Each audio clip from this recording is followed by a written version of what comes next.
ও মুসলমান দাঁড়াও তুমি, সাথে নিয়ে যাও কোরআন খানি। ও মুসলমান দাঁড়াও তুমি, সাথে নিয়ে যাও কোরআন খানি। ঘোরাধারের বিপদ ছাড়িতে, ঘোরাধারের বিপদ ছাড়িতে, পথ চলিতে কি পারবে তুমি? ও মুসলমান দাঁড়াও তুমি, সাথে নিয়ে যাও কোরআন খানি। পৃথিবীটা আজ শুধু হাহাকার, আলো নেই কোথাও আজ শুধুই আধার। কোরআন দিতে পারে আলোর দিশা, কোরআন দিতে পারে আলোর দিশা, থাকুক সেথায় যত অন্ধকারী, সাথে নিয়ে যাও কোরআন খানি। ও মুসলমান দাঁড়াও তুমি, সাথে নিয়ে যাও কোরআন খানি। রাত্রের কোন অংশে 1 ঘন্টা যদি দ্বীনি ইলম তলবের জন্য ব্যয় করতে পারেন, আল্লাহ নবী বলেছেন 60 বছর নফল ইবাদতের চাইতেও অনেক বেশি সওয়াবের কাজ হয়ে যায়। অফি রিওয়ায়াতিন খায়রুম মিন ইহইয়াহা, সারা রাত্রি জেগে জেগে ইবাদত করলে যা সওয়াব হয়, 1 ঘন্টা দ্বীনের ইলম তলব করলে সেই সওয়াব হয়। জোরে কোন সুবহানাল্লাহ। আল্লাহ আমাদের সবাইকে আজকের আলোচনা শোনার তৌফিক দান করুন। জোরে বলি আল্লাহুম্মা আমিন। ইসলাম আমরা কেন মানব? তার 1 নম্বর বৈশিষ্ট্য হলো, আমাদেরকে যিনি সৃষ্টি করেছেন, আওয়াজ দিয়ে বলেন তার নাম কি? যিনি সৃষ্টি করেন তার চেয়ে বড় অবদান কি আর কারো আছে? জোরে কোন। কেউ যদি এসে বলেন আমি তোমাকে লেখাপড়া শিখাইলাম, আমি তোমাকে বাড়ি দিলাম, গাড়ি দিলাম, আমি তোমাকে বিবাহ শাদী করলাম, তোমার সংসারটা চাকরি দিলাম, সবকিছু আমি করলাম, বলেন তো এই লোকটা ওই লোকের কাছে একটু দুর্বল হবে কিনা? কথা কন না কেন? আল্লাহ রাব্বুল আলামিন বলেন, কেন তুমি আমার দাসত্ব গোলামি করবা? কারণ হলো ইয়া আইয়ুহান নাসু উবুদু রাব্বাকুমুল্লাযী খালাকাকুম ওয়াল্লাযীনা মিন ক্বাবলিকুম লাআল্লাকুম তাত্তাকুন। আল্লাহ রাব্বুল আলামিন বলেন, হে পৃথিবীর মানুষ সকল, আমার দাসত্ব এবং তোমাদের রবের দাসত্ব এবং গোলামি করো। কোন রবের? যিনি তোমাদেরকে সৃষ্টি করেছেন। তোমাদের পূর্বে পৃথিবীতে যারা এসেছিল তাদেরকেও তিনি সৃষ্টি করেছেন। সুবহানাল্লাহ।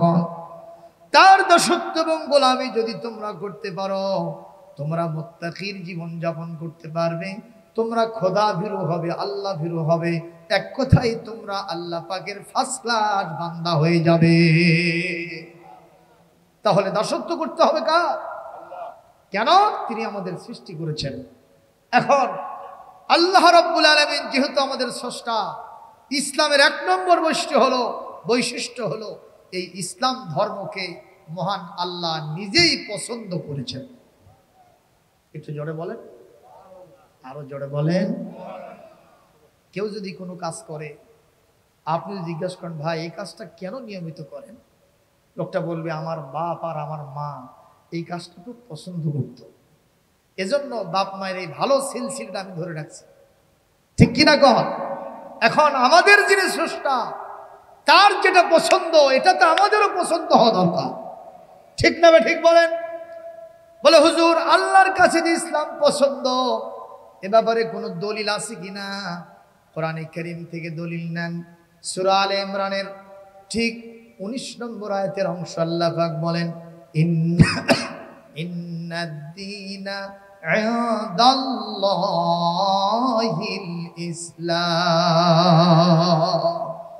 নিশ্চয় আল্লাহর কাছে পছন্দনীয় ধর্মের নাম, জীবন ব্যবস্থার নাম হলো ইসলাম। জোরে বলেন সুবহানাল্লাহ। কোরআনে কারীমের সূরা মায়দার 3 নম্বর আয়াতের ভিতরে আল্লাহ পাক বলেন, আল-ইয়াওমা আকমালতু লাকুম দীনাকুম ওয়া আতমামতু আলাইকুম নি'মাতি অরদিতু লাকুমুল ইসলাম দীনা। আজকের দিনে আমি তোমাদের জন্য দিন ইসলামকে, দিনকে পরিপূর্ণতা করে দিলাম, তোমাদের জন্য পছন্দ করলাম। আমার ধর্ম ইসলামকে, আমার নিয়ামতকে তোমাদের জন্য পরিপূর্ণ করে দিলাম।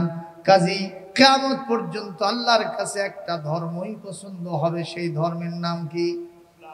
আরো জোরে বলেন। এখন এই ধর্মকে যদি কোনো মুসলমান পছন্দ না করে, কষ্ট হচ্ছে, কষ্ট হচ্ছে। যদি কোনো মুসলমান এই ধর্ম পছন্দ না করে, তার কি হবে? সূরা আলে ইমরানের 85 নম্বর আয়াত থেকে জেনে নেন। ওয়ামাইয়াবতাগি গায়রাল ইসলামি দীনান ফালাই ইউকবালা মিনহু ওয়া হুয়া ফিল আখিরাতি মিনাল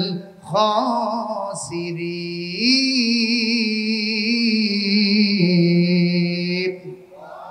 আল্লাহ রাব্বুল আলামিন বলেন, ইসলাম বাদ দিয়া অন্য কোন ধর্ম, জীবন ব্যবস্থা যদি কারো জীবনে কেউ কামনা করে, এটা আমি আল্লাহর কাছে কখনোই গ্রহণযোগ্য হবে না।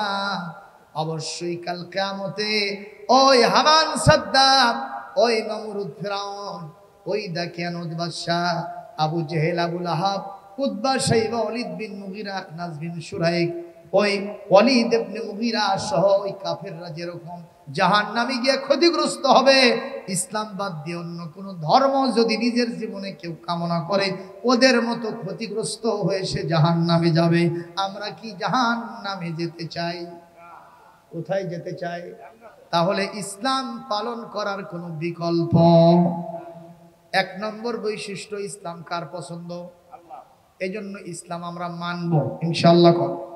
কিন্তু দুঃখজনক, মুসলমান নামধারী আছে না নাই? ইসলাম পছন্দ হয় না, কথা কয় না, আছে না নাই?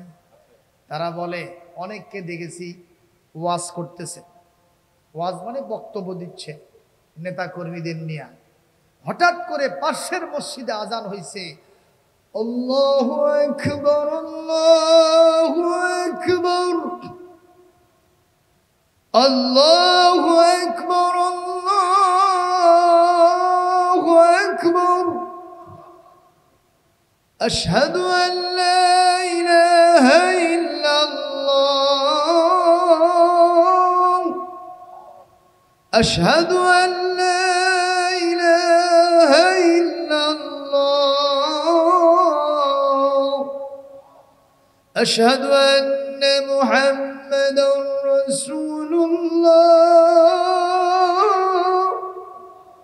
আশহাদু আন্না মুহাম্মাদার রাসূলুল্লাহ।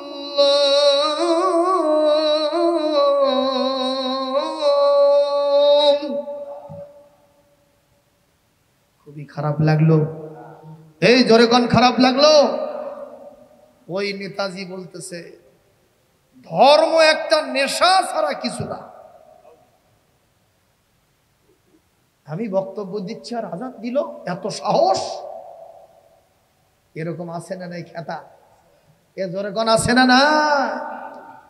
অথচ ঈদের সময় দেখবেন খদ্দের পাঞ্জাবি পরে, নামি দামি টুপি আর আতর সুরমা মাখায়া ঈদের জামাতের প্রথম কাতারে গিয়ে বসে গেছে, কথা কয় না? যতই প্রথম কাতারে বসুক, মনের ভেতরে একটা চোর চোর ভাব আছে। ইমাম সাহেব যদি বলে বেনামাজি পিছনে যাও, বেরোজাদার পিছনে যাও, তাহলে হিরোটা জেরো হয়ে যাবে, কথা কয় না? কথা কয় না? আজকের মাহফিলের ব্যাপারও আমি তাই বলব, যারা শুধু তাবারকের সময় আসবে, ওয়াজ শোনার কারবার নাই, ওই ঈদের জামাতের মুসল্লি আর আজকের ওই শ্রোতা, দুটার মধ্যে পার্থক্য নাই, কথা কোন ঠিক না বেঠিক? আজকের মাহফিলের তাবারক খাবে তারা, আজকের মাহফিলের ওয়াজ শুনবে যারা। এই কথা কোন না কেন? নাকি আপনার মধ্যে চিন্তা আছে যে বেটাক তো কয়েছে না, দেরি করে যাসবা, যখন ইয়া নবী কবি তখন যাস, এরকম চিন্তা আছে নাকি? এই জন্য আমার মতে আজকের মাহফিলের তাবারক খাবে তারা, মাহফিলের ওয়াজ শুনবে যারা। মজা মারবে ফজা ভাই, আমাদের হবে ঘুম কামাই, আমি বক্তা তার পক্ষে নাই। আপনি থাকলে থাকে, কষ্ট হচ্ছে ও মুসলমান। অনেকে কয় যে আমি মুসলমানও না, আমি হিন্দু না। তাহলে তুমি কি বাবা, মাঝামাঝি কিছু আছে? হয় পুরুষ না হয় স্ত্রী, মাঝখানেরটার নাম কি? হ্যাঁ, ওটা হলো বেকায়দা। কি শানুর ভাই, ওটা কি কায়দা? ওটা বেকায়দা। সুতরাং হয় ধর্মের পক্ষে না হয় বিপক্ষে। জোরে কোন ঠিক কিনা? ধর্মীয় আনুষ্ঠানিকতা যেখানেই হবে, আমি মুসলমান হলে আমার বক্তব্য স্টপ করে দিয়া আল্লাহ রহমানের সারা দিয়ে নামাজে যেতে হবে। জোরে বলুন ঠিক না বেঠে? কোনো 50-50 কায়দা ইসলামের ভিতরে চলবে না। ঠিক না ঠিক? জোরে বলেন। মন খারাপ করতেছেন? ইসলামের 1 নম্বর বৈশিষ্ট্য হলো ইসলাম কার পছন্দ? ওনার পছন্দের সাথে আমার পছন্দ অ্যাটাচড, ইনশাআল্লাহ। বলেন কলিজাটা সাফ করে নেন। যিনি আমাকে সৃষ্টি করেছেন, যিনি দুনিয়াতে আমাকে বড় করতেছেন, আমার সব কিছুর চাহিদা পূরণ করছেন, তার যেটা পছন্দ ওইটা আমারও পছন্দ। ঠিক না ঠিক? বলেন ভাইরা আমার, ইসলামের 2 নম্বর বৈশিষ্ট্য হলো ইসলাম গতানুগতিক অন্য ধর্মের মতো কোনো ধর্ম নয়। ইসলাম হলো একটা মুকাম্মাল নিজামে হায়া, অর্থাৎ ইসলাম হলো complete and balance code of life. ইসলাম একটা পরিপূর্ণ জীবন ব্যবস্থার নাম। জোরে বলুন ঠিক না ঠিক? ইসলামের ভিতরে সব কিছুর বিধান আছে না নাই? আপনার দোলনা থেকে কবর পর্যন্ত যতগুলো সেক্টর আছে, আপনি পায়খানায় কেমনে যাবেন, প্রসাবখানায় কেমনে যাবেন, পায়খানা কেমনে করবেন, প্রসাব কেমনে করবেন, সে বিধান ইসলামে আছে না নাই? যে বিবিটা পাইছেন ওই বিবির সাথে কেমনে মিলন করবেন, সহবাস করবেন, এর বিধানও কোরআন সুন্নাহয় আছে না নাই? একটু জোরে কোন আছে না নাই? মুসলমান, শুধু তাই নয়, আমি আপনি কেমনে ব্যবসা করব, কেমনে চাকরি করব, কেমনে পেশাজীবীর দায়িত্ব পালন করব, আমি আপনি কেমনে বিচার সালিশ করব, আমি আপনি কেমনে রাষ্ট্র চালাবো, আমি আপনি কেমনে পরিবার চালাবো, আন্তর্জাতিক পরিমণ্ডল কেমনে চালাবো, রাস্তাঘাটগুলি কেমনে চলবে, এক কথায় রান্নাঘর থেকে বঙ্গভবন পর্যন্ত যত সেক্টর আছে, সব সেক্টরের বিধান যিনি ইসলামের ভিতরে দিয়েছেন তিনি কে? জোরে বলেন আছে না নাই? মুসলমান বলবেন যে হুজুর সবগুলো যে ইসলামের ভিতরে আছে তার প্রমাণটা কি? বলে কোরআনে কারীম। কোথায়? জোরে বলেন কোথায়? কোরআনে কারীম সূরা আনকাবুতের ঠিক আপনার ওই যে আয়াত 45 নম্বর আয়াতের অংশ, কুল্লুম ফি কিতাবিম মুবিন। সব কিছুর বর্ণনা খুলে খুলে আমি ইসলামের ভিতরে, এই কিতাবের ভিতরে আমি দিয়েছি। জোরকান সুবহানাল্লাহ। ওয়া নাযালনা আলাইকাল কিতাবা তিবয়ানাল লিকুল্লি শাই। আল্লাহ পাক বলেন সব কিছুর বর্ণনা আমি কোরআনের ভিতরে খুলে খুলে দিয়েছি। জোরকান সুবহানাল্লাহ। আরো জোরে বলেন না সুবহানাল্লাহ। নাই কি সেটা আপনি আমাকে জিজ্ঞেস করেন, আমি যদি জবাব না দিতে পারি, আমি 1.5 টাকার মৌলবি, আমি আব্দুল সালামের এটা ব্যর্থতা, এটা আল্লাহর কোরআনের ইসলামের ব্যর্থতা নয়। যেরকম ঠিক কিনা? ইসলাম একটা মহাসমুদ্র, মহাগ্রন্থ আল কোরআন একটা মহাসমুদ্র। এখানে যে যত গভীরে যেতে পেরেছে তত বেশি এখান থেকে উদ্ধার করতে পেরেছে। যেরকম ঠিক না ঠিক? এর ভিতরে বিজ্ঞান আছে, এর ভিতরে কবিত্ব আছে, এর ভিতরে সাহিত্য আছে, এর ভিতরে ইতিহাস আছে, এর ভিতরে পলিটিক্যাল সায়েন্স আছে, এর ভিতরে ভূগোল আছে, এর ভিতরে আপনার সুন্দর করে বিভিন্ন কিস্সা কাহিনী আছে, ইঞ্জিনিয়ারিং বিদ্যা আছে, চিকিৎসাবিদ্যা আছে, এর ভিতরে সমস্ত কিছুর বর্ণনা খুলে খুলে যিনি করেছেন তিনি কে? তাহলে ইসলামের 2 নম্বর বৈশিষ্ট্য হলো ইসলাম একটা পরিপূর্ণ জীবন ব্যবস্থা। যেরকম সুবহানাল্লাহ। এরপরে 3 নম্বর বৈশিষ্ট্য হচ্ছে, কষ্ট হয়, 3 নম্বর বৈশিষ্ট্য হচ্ছে ইসলাম এমন একটা ধর্ম, জীবন ব্যবস্থার নাম। ইসলামের ভিতরে আছে ইকুয়ালিটি, ইসলামের ভিতরে আছে আদালত, ইসলামের ভিতরে আছে ইনসাফ, ইসলামের ভিতরে আছে ন্যায় বিচার আর সুবিচার। সুবহানাল্লাহ, জোরে বলে। ইসলামের চাইতে সুবিচার পৃথিবীতে অন্য কোনো ধর্ম কায়েম করতে পারে না। জোরে বলুন ঠিক কিনা? ওদের ভিতরে 100 কে তেল আর 100 কে লবণ বেচার সিস্টেম আছে না? তাই আমাকে ওই ধর্মের, কোন ধর্ম আমি তা বলছি না, এক ধর্মের যেটা আমাদের দেশে বেশি প্রচলিত, সেই ধর্মের একজন গুরু তিনি মুসলমান হয়েছিলেন। তার নাম ছিল দয়াল স্যার। কিনা বাড়ি ছিল রংপুর কিরগঞ্জে। মাঠে ময়দানে তাফসির করেছে, দাঁড়ায় থেকে মাইক নিয়ে মঞ্চে বেড়াইতো আর তাফসির করতো। উনি একটা গান গাইতে ভাবে, আল্লাহ নামে নৌকা গড়ো, নবীর নামে পাল খাটাও, বিসমিল্লাহি বলে খুলে তরি খুলে দাও। এই গজলটা উনি খুব বেশি গাইতো। তো আমি তাকে একদিন ধরে বসলাম যে ভাইজান, হুজুর সাহেব এত লোক আপনাকে মানত, ওগুলো ছেড়ে আপনি এটার ভিতরে কেন আসলেন? উনি বলল, ভাই অনেকগুলো কারণ আছে, তার ভিতরে 2টা কারণ আমার কাছে প্রতীয়মান, সবচেয়ে বেশি মনে পড়ছে এখন। কি কি? একটা কারণ হলো, আমি দেখলাম আমার ওই ধর্মের ভিতরে একজন ধনশালী মানুষ মারা গেল, ধনবান মানুষ মারা গেল। তো ওই ধর্মের ভিতরে যখন কোনো মানুষ মারা যায় তখন তাকে কি করা লাগে?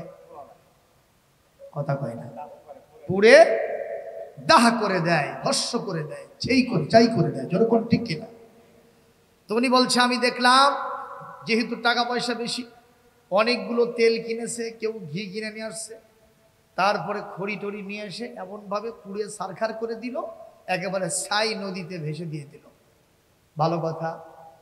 আমি দেখলাম একজন ইয়েতিম মেয়ে মারা গেল, ষোড়শী যুবতী মেয়ে, বিয়ে এখনো হয় নাই, বিয়ের বয়স উত্তীর্ণ হয়ে যাচ্ছে, এখনো বিয়ে হয় নাই, মেয়েটা মারা গেল। ইয়েতিম মেয়ে, বাপ নাই মা নাই, পরিবারের অন্যান্য সদস্য মণ্ডলী কেউ নাই। এখন মেয়েটা অত্যন্ত অসহায় মেয়ে।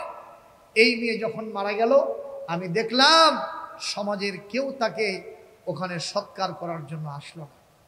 সামান্য কয়েকজন লোক আসছে, কেজি খানিক তেল নিয়ে আসছে, আর একটু সামান্য খড়ি দিয়েছে। ওই পোশাকাদি নিয়ে যখন তার লাশটাকে ভস্ম করতে গেছে, দেখলাম একটু তেল দিল, মুখে আগুন দিল, কাপড়টা কিছুক্ষণের ভেতরে পুড়ে ছারখার হয়ে গেল। মেয়েটার লজ্জাস্থান পর্যন্ত হাজারো মানুষের সামনে, শত শত মানুষের সামনে, ওই অনেকজন যারা তাকে দাফন কি বলে দাহ করতে গিয়েছিল, সৎকার করতে গিয়েছিল, তারা সে থেকে তার লজ্জাস্থানটা দেখলো। অনেকে হাসিতে ফেটে পড়লো, অট্টহাসি করলো। আমি তখন চিন্তা করে দেখলাম, পৃথিবীতে অন্য কোনো ধর্মে ইকুয়ালিটি থাকলে, আদালত ইনসাফ থাকলে থাকতে পারে, কিন্তু এই ধর্মের ভিতরে আদালত নাই, ইনসাফ নাই। আমি চিন্তা করে গবেষণা করে দেখলাম, ইনসাফ যদি কোনো ধর্মে থেকে থাকে, ইন্না দীনা ইনদাল্লাহিল ইসলাম। একটু জোরে বলুন আল্লাহু আকবার, আরো জোরে বলুন আল্লাহু আকবার। আমাদের ধর্মের যদি কোনো মানুষ মারা যায়, তার জন্য 2 পিস কাপড়, যদি পুরুষ মানুষ হয়, গরিব মানুষ, তার জন্য 2 পিস কাপড়। কথা কয় না? 2 পিস।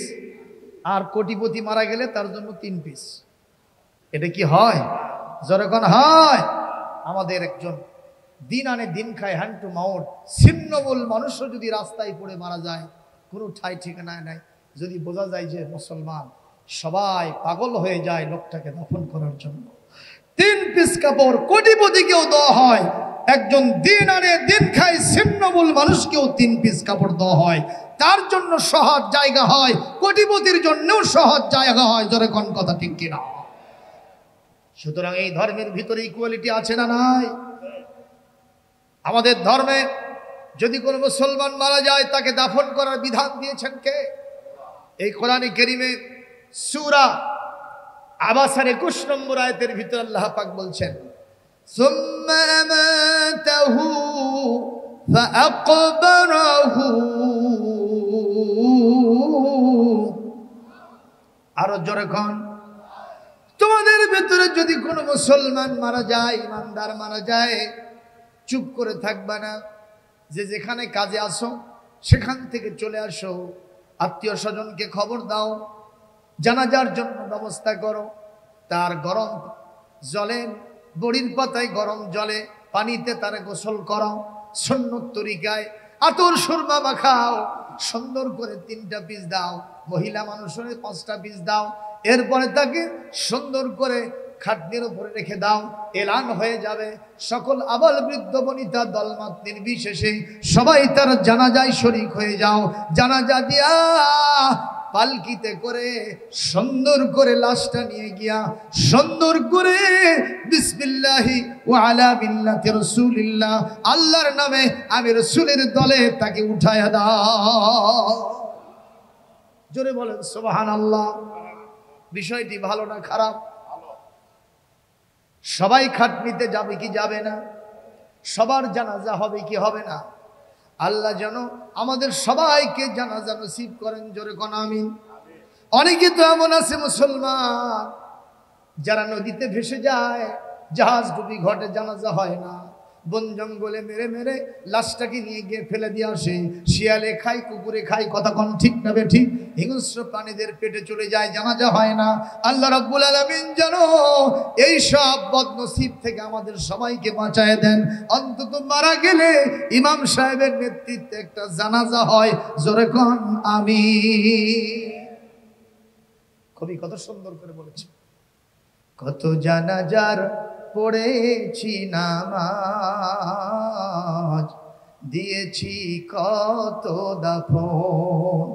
কত জানাজার পড়েছি নামাজ, দিয়েছি কত দাফন। কোথায় জানি আছে আমারও তৈরি সাদা কাফন, জানাজার পড়েছি নামাজ, দিয়েছি কত দাফন। ঠিক কিনা? আমার তরি বাধায় আছে কোন শেখিয়া ঘাটে, এলান হবে সোয়াব শেষ খাটে। কোথায় জানি করবে দাফন, কোথায় জানি করবে দাফন আমাকে স্বজন, জানাজার পড়েছি নামাজ, দিয়েছি কত দাফন। কত জানাজার পড়েছি নামাজ, দিয়েছি কত দাফন। জোরে বলুন কথা ঠিক না বেঠিক?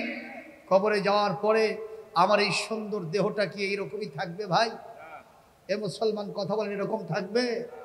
আমার নাদুস নুদুস শরীরটা 6 দিন পরে কি হবে, 17 দিন পরে কি হবে, 60 দিন পরে কি হবে, 90 দিন পরে কি হবে? একজন কবিতায় সুন্দর করে বলেছে, বলবো? কষ্ট হচ্ছে আপনাদের? আমাদের আরেকজন বরেণ্য অতিথি এসেছেন, আমার ভাই, বিশেষ অতিথির ভিতরে প্রধান যিনি আছেন প্রভাষক মোহাম্মদ সোহরাব হোসেন সান্নু, উপজেলা চেয়ারম্যান, শাহজাহানপুর, বগুড়া। উনিও কথা বলবেন। ভাই সময় আছে নাকি? দেওয়া লাগবে একটু, গজলটা হয়ে যাক, কি বলেন ঠিক কিনা? আমার ভাই আছেন, ইনশাআল্লাহ কথা বলবেন। কষ্ট হচ্ছে নাকি? 6 দিন পরে নখ খুশি যাবে, 6 দিন পরে নখ খুশি যাবে, 9 দিন পরে চুল। 6 দিন পরে নখ খুশি যাবে, 9 দিন পরে চুল। কবর গাহের সামান নিতে কইরো না কেউ ভুল, কবর জায়গা ভালো নয়, কবর জায়গা ভালো নয়, কবর জায়গা ভালো নয়। আমল দিয়ে কবর গৃহ সাজিয়ে নিতে হয়। 17 দিনে পেট ফেটে শেষ, পোকার খাদ্য হবে। 17 দিনে পেট পেটে শেষ পোকার খাদ্য হবে। 60 দিন পরে গোশ থাকবে না, কঙ্কাল পরে রবে। 90 দিনে হাড়গুলি সব 90 দিনে হাড়গুলি সব আলাদা হয়ে রয় কবর। জায়গা ভালো নয় কবর, জায়গা ভালো নয় কবর, জায়গা ভালো নয়। আমল দিয়ে কবর গৃহ সাজিয়ে নিতে হয়। 6 দিন পরে নখ খসে যাবে, 9 দিন পরে চুল। কবর গাহের সামান নিতে কইরো না কেউ ভুল। কবর জায়গা ভালো নয় কবর, জায়গা ভালো নয় কবর, জায়গা ভালো নয়। আমল দিয়ে কবর গৃহ সাজিয়ে নিতে হয়। আল্লাহ আমাদের সবাইকে তৌফিক দান করুন। জোরে বলি আল্লাহুম্মা আমিন। আমি একটু ব্রেক দিচ্ছি। আমাদের সান্নু ভাই এসেছেন, প্রভাষক সোহরাব হোসেন সান্নু ভাই সংক্ষিপ্ত জিকির করুন। লা ইলাহা সুবহানাল্লাহ আলহামদুলিল্লাহ লা ইলাহা, জোরে লা ইলাহা, আরো জোরে লা ইলাহা ইল্লাল্লাহ, লা ইলাহা ইল্লাল্লাহ মুহাম্মাদুর রাসূলুল্লাহ সাল্লাল্লাহু। আমার কথা দল যাই হোক, কোরআন শরীফ থেকে যদি আয়াত তেলাওয়াত করে কোরআনের অর্থ বর্ণনা করতে পারে এবং কোরআন সুন্নাহর নিরিখে যা কথা হওয়া দরকার সেটা বলতে পারে, আমার মনে হয় তার ভিতরে কোরআনের জ্ঞান আছে। যেরকম ঠিক কিনা? আমরা এমন অনেক নেতাকেও দেখেছি মঞ্চে যাইয়া সালামটা পর্যন্ত দিতে পারে না। সালাম দিচ্ছে আসসালামু আলাইকুম ইয়ারহামুতুল্লাহ, ইয়ারহামুতুল্লাহ আছে নাকি? আবার বিসমিল্লাহ বলতে গিয়ে বলতেছে বিসমিল্লাহির রহিম। মাঝখানে একটা বাদ গেছে না যায়নি? বহুত দিন ধরে নেতাগিরি করতেছে, কিন্তু সালাম নাই, বিসমিল্লাহ বলতে পারে না। সেক্ষেত্রে আমাদের সান্নু ভাই কোরআন সুন্নাহর নিরিখে অত্যন্ত ভালো আলোচনা রাখেন। সুবহানাল্লাহ। আমরা দোয়া করি ইনশাআল্লাহ আমার এই ভাইকে যেন কোরআনের খাদেম বানায় দেন। আল্লাহ যেন তাকে হযরত ওমরের মতো দায়িত্বশীল বানায় দেন। মন খারাপ করলেন নাকি? দোয়া চেয়েছেন, আমরা দোয়াটা করে দিলাম। সম্মানিত ভাইয়েরা আমার, আজকে আমি বলতেছিলাম ইসলাম এমন একটা জীবন ব্যবস্থার নাম যার ভিতরে আছে সাম্য, যার ভিতরে আছে মৈত্রী, যার ভিতরে আছে সুন্দর ইকুয়ালিটি, আদালত, ইনসান কি বলে ইনসাফ, আদালত এবং সুবিচার এবং ন্যায় বিচার। জোরে বলুন সুবহানাল্লাহ। কেমন ন্যায় বিচার? এই দিনের যিনি সবচাইতে বড় লিডার, আমার নবী, আপনার নবী হযরত মুহাম্মদুর রাসূলুল্লাহ, জোরে বলেন সাল্লাল্লাহু আলাইহি ওয়াসাল্লাম। সেই নবীজি সাল্লাল্লাহু আলাইহি ওয়াসাল্লাম तमाम বিশ্বের লিডার, তিনি সাইয়্যিদুল মুরসালিন, খাতামুন নবিয়্যিন, শাফিউল মুজনাবিন। শুধু তাই নয়, তিনি হলেন রাহমাতাল লিল আলামিন। তার কাছ থেকে অবিচার কেউ পায় নাই, তার কাছ থেকে তিনি সুবিচার করেছেন। তিনি সব সময় স্বজন প্রীতিকে এড়িয়ে চলেছেন। জোরে বলুন সুবহানাল্লাহ। আল্লাহর নবীর এই পৃথিবীতে বেঁচে থাকা একমাত্র কন্যা সন্তান, যার নাম হলো খাতুনে জান্নাত ফাতিমাতুজ জাহরা রাদিয়াল্লাহু তাআলা আনহা। জোরে বলুন আমিন। আল্লাহর নবী বলেছেন, ওই রুকাইয়া হলো আমার মেয়ে, জয়নব আমার মেয়ে, কুলসুম আমার মেয়ে। হুজুর চুপ করে আছেন। সাহাবীরা জিজ্ঞেস করছেন, হুজুর আর একজনের নাম যে করলেন না, কে? বলে ফাতেমার নাম বললেন না। এরা আপনার মেয়ে, ফাতেমা আপনার মেয়ে হয় না? হুজুর বললেন, না, ফাতেমা হলো আমার কলিজার টুকরা।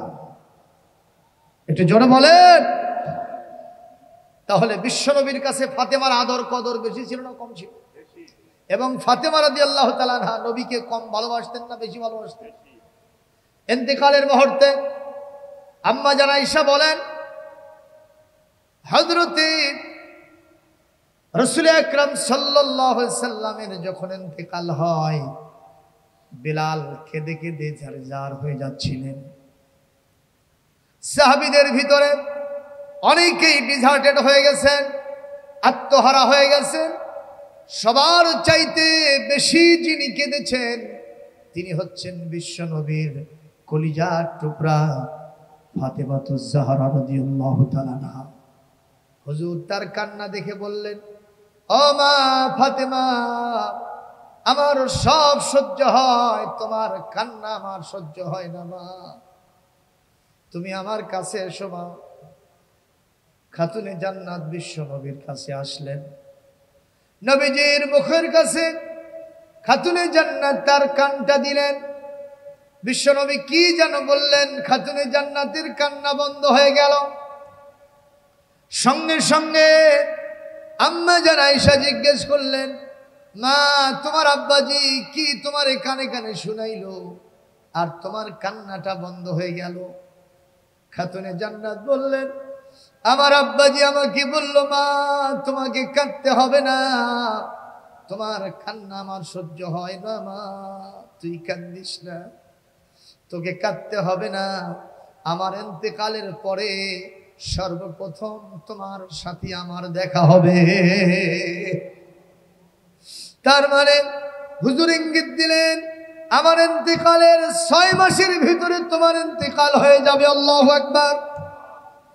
আমার সাথে তোমার দেখা হবে। তার মানে আমি আমার আব্বাজির ইন্তেকালের কিছুদিনের ভিতরে জমিন থেকে চলে যাব। সম্মানিত ভাইরা, হযরত বিলাল রাসূল করিম সাল্লাল্লাহু আলাইহি ওয়াসাল্লামের ইন্তেকালে সবচাইতে বেশি কান্না করলেন সাহাবীদের ভিতরে। উনি কাটা কবুতরের মতো ছটফট ছটফট করছে। খাতুনে জান্নাত পর্দার হালতে গিয়া জিজ্ঞেস করলেন, বিলাল, আমার বাবাকে তোমাদের জানের নবী প্রাণের নবী মুহাম্মদ রাসূলুল্লাহ কি কবরের ভিতরে দাফন করে ইট পাথর বিছায় দিলা? তোমাদের মনের ভিতরে এতটুকুন কি দাগ কাটলো না? এতটুকুন কি দয়া হলো না? এ কথা বলাও সারা, বেলালের কান্না আরো বাড়াও সারা। জোরে কোন আল্লাহু আকবার। হযরত বিলাল দেখলেন রাসূলুল্লাহর ইন্তেকালের পরে হযরত আবু বকর সিদ্দিক রাদিয়াল্লাহু তাআলা আনহু ক্ষমতায় আসলেন, খলিফাতুল মুসলিমিন হলেন। 2.5 বছর তিনি দায়িত্ব পালন করলেন। সব সময় তার কাছে দরখাস্ত করলেন, আবু বকর ভাই, আমি আর মদিনায় থাকতে চাই না। কেন কেন? বলে যে মদিনায় বিশ্ব নবী নাই, ওই মদিনায় আমি বেলাল থাকবো না।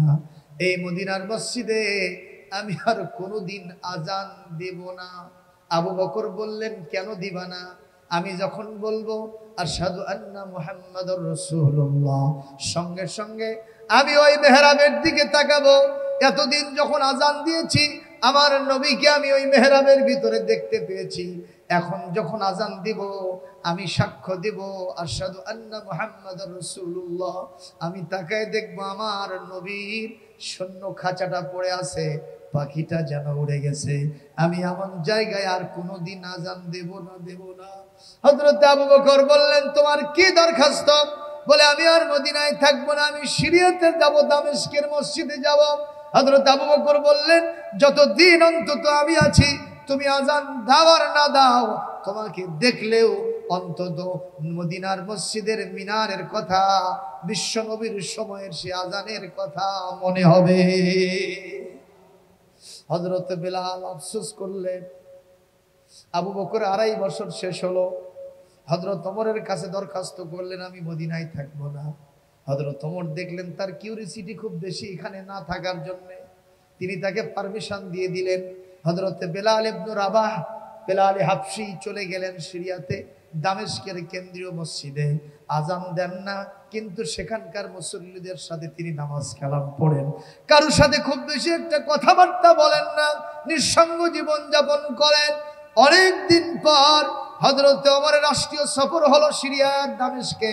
কেন্দ্রীয় মসজিদে নামাজ পড়তে গেলেন। যাওয়ার পরে সেখানে দেখা হলো হযরত বিলালের সাথে।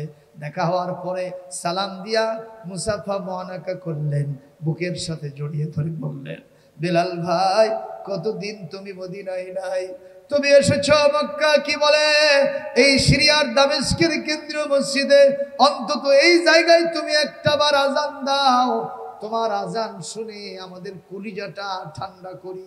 হযরত বিলাল বললেন, তুমি যত বড় পাওয়ারফুল হও না কেন, আমি তোমার নির্দেশনা শুনে আমি কখনো আজান দেব না, দেব না, দেব না। হযরত ওমর ব্যর্থ মনোনতায় সিরিয়া থেকে চলে আসলেন। বিলাল রাদিয়াল্লাহু তাআলা আনহু একদিনের রাতের ঘটনা, তাহাজ্জুদের নামাজ পড়ে বিশ্ব নবীর প্রতি মহব্বতে কয়েক মর্তবা দরুদ এবং সালাম পড়ে তিনি তন্দ্রায় গেছেন, ঘুমন্ত অবস্থা। হঠাৎ করে মদিনার রওজা শরীফ থেকে বিশ্ব নবী খোয়াবের মাধ্যমে স্বপ্ন যোগে বিলালের সামনে হাজির। হযরত বিলালকে গিয়ে বলতেছেন, বিলাল রে কতদিন আর নিঃসঙ্গ জীবন যাপন করবা, তুমি কি এখনো মদিনায় আসবা না, তুমি কতদিন আমাকে ছেড়ে আরো নিঃসঙ্গ জীবন যাপন করবা। এ কথা বলার পরে রাসূলুল্লাহ সেখান থেকে স্বপ্নযোগী বিদায় হয়ে গেলেন। ঘুম থেকে জাগার পরে ফজরের নামাজ আদায় করে ঘোড়া দাবড়ায়া হযরত বিলাল তাড়াতাড়ি করে মদিনায় আসলেন। বিশ্বনবীর রওজা শরীফের সামনে সালাম দিয়া কাটা কবুতরের মতো ছটফট করতে করতে নববীর পাশে, রওজা শরীফের পাশে বেহুশ হয়ে বিলাল পড়ে গেলেন। বাইদি বাই কথাটা সব জায়গায় ছড়িয়ে গেল। দৌড়ে আসলেন হযরত ওমর, অন্যান্য সাহাবীরা আসলেন, বিলালকে মাথায় পানি দিয়া আল্লাহর রহমতে হুঁশ ফিরানো হলো। হযরতে ওমর বললেন, বিলাল ভাই কতদিন মদিনার মসজিদের নবীজির আজান নাই, তুমি কি আর একটাবার আজান দিবা না, একটু আজান দাও। হযরত বিলাল বললেন, ওমর ওই যে চেয়ারে বসে আছো, তুমি কি মনে করছো এই চেয়ারটা তোমার কামাই? আমার পিঠের চামড়া উঠেছে, করিবুল মত এই চেয়ারের জন্য, এই চেয়ারকে প্রতিষ্ঠা করার জন্য আমি মুমূর্ষ অবস্থায় কোমায় চলে গেছিলাম। জোরে কোন কথা ঠিক কিনা? এমন কোন নির্দেশনা দিবা না।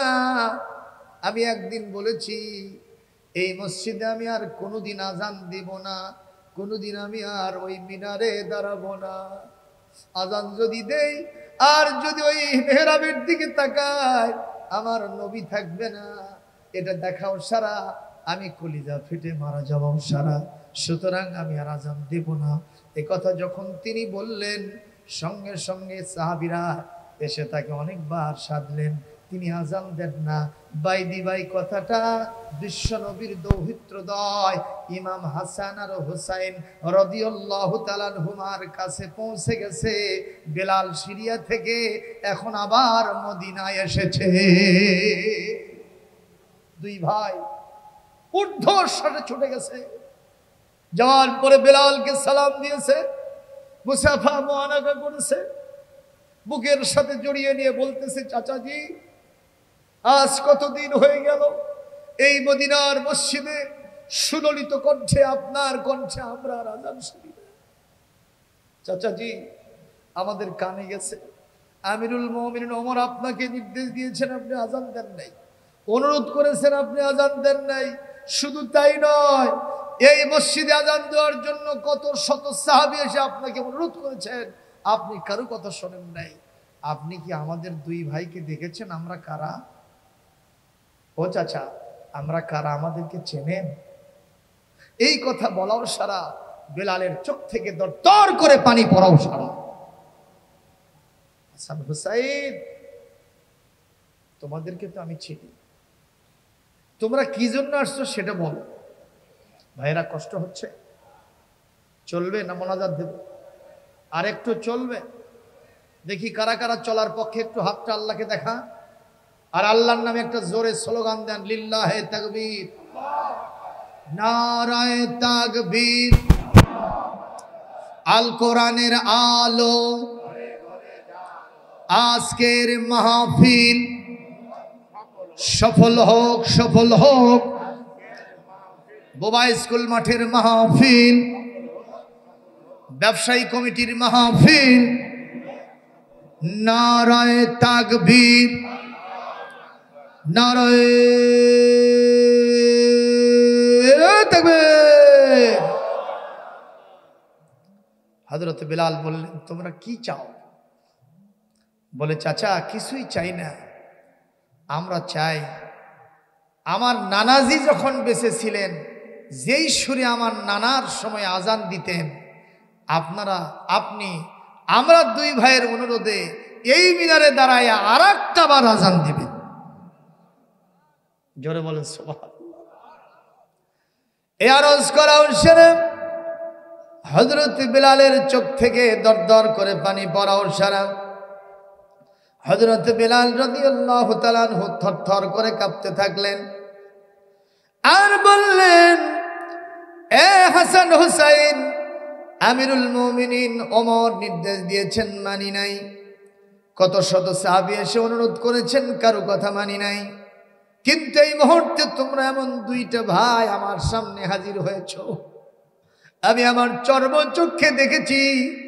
বিশ্বনবী তোমার নানা, তোমাদের নানা, যতদিন তার কাছে তোমরা কোনো আবদার করেছ, কোনো কিছু চেয়েছ, বিশ্বনবী কোনোদিন তোমাদের আবদার ফেলে দিতে পারেন নাই। আমি দেখেছি মসজিদে নববীর ভিতরে গিয়ে তোমরা দুই ভাই বলেছ, নানা টাটু ঘেরা কিনে দেন, আব্বা দিতে পারে না, মায়ের কাছে টাকা নাই, ও নানাজি একটু টাটু ঘোড়া কিনে দেন, ঘোড়ার উপরে চড়ে চড়ে ঘুরবো। আল্লাহর নবীজি বললেন, এ হাসান হোসাইন, আমার দৌহিত্রদয় কলিজার টুকরা, আমার খাতুনে জান্নাতের কলিজার টুকরা দুইটা সন্তান রে, দুনিয়ার সাধারণ কোনো ঘোড়া তোমাদের জন্য কিনে দেব না, আমি নিজেই ঘোড়া সাজতেছি, তোমরা দুই ভাই আমার পিঠে সাওয়ার হও। আমি বিলাল নিজে দেখেছি, যতক্ষণ পর্যন্ত তোমরা তোমাদের নানার পিঠের উপরে দাঁড়ায় থেকেছো, বসে থেকেছো, তোমাদের নানা তোমাদেরকে কখনো ওখান থেকে নেমে যেতে বলেন নাই। এমনকি হযরত ওমর মসজিদে নববীতে এসে দেখেন দুইজন ভাই বিশ্বনবীর পিঠের উপরে সওয়ার হয়েছেন।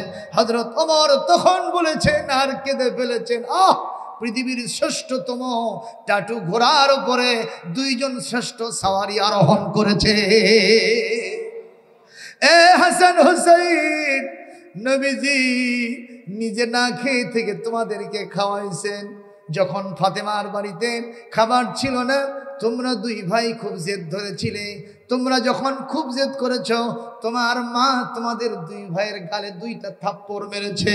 সঙ্গে সঙ্গে তোমাদের নানা তোমাদের বাড়িতে গিয়েছেন, যাওয়ার পরে ফাতেমাকে বলেছেন, ফাতেমা তুমি কেন আমার গালে দুইটা থাপ্পড় মারলে মা? আমার গালে কেন থাপ্পড় মারলে মা? কেন আমার গালে তুমি চর মারলে মা?